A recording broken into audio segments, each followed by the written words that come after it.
Il tremblait. Ses mains, ses bras, ses épaules étaient secoués des spasmes discrets de l'angoisse contenue.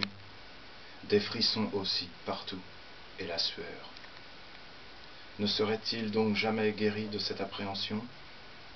Malgré de minutieux préparatifs, il ne pouvait rien au moment de conclure contre ses affects et leur imprévisibilité. Il pouvait anticiper l'action, pas ses réactions.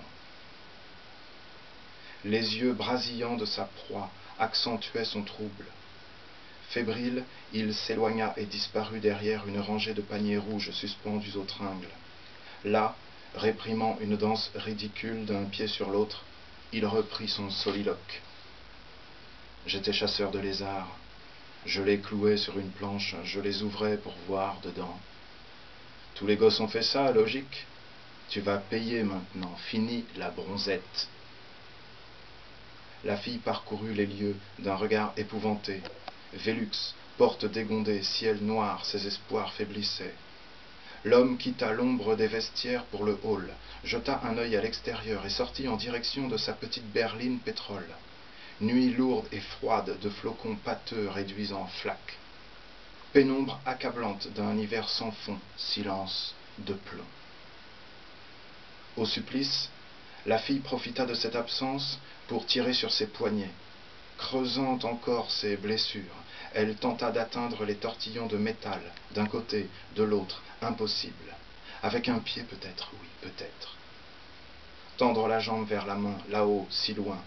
Muscle antérieur de la cuisse, à 2 doigts de céder, mollet tétanisé, la pointe qui effleure le fil, désentortiller les 2 sections qui forment le V de la victoire au bout de la torsade, saisir, tourner, pousser l'une sans bouger l'autre, pousser l'autre, saloperie, allez, retirer sa chaussure, se servir de ses orteils, relever la jambe, caler son genou sous l'aisselle, s'étirer au maximum, ça y est presque. Son pouce touche le fil, mais soudain c'est la crampe, insoutenable. Relâcher, détendre, recommencer, pousser, dévisser le V d'un quart de tour, souffler, ouvrir grand les yeux, s'agacer même car c'est possible, il faudra du temps, ce sera épuisant, mais c'est possible de vivre. Et le temps gicle, transperce et fuit, javelot insaisissable. On se met à l'aise ? L'homme est réapparu, une seringue dans une main, une bombe de peinture dans l'autre, et désigne la chaussure vide. Il s'approche, tout près.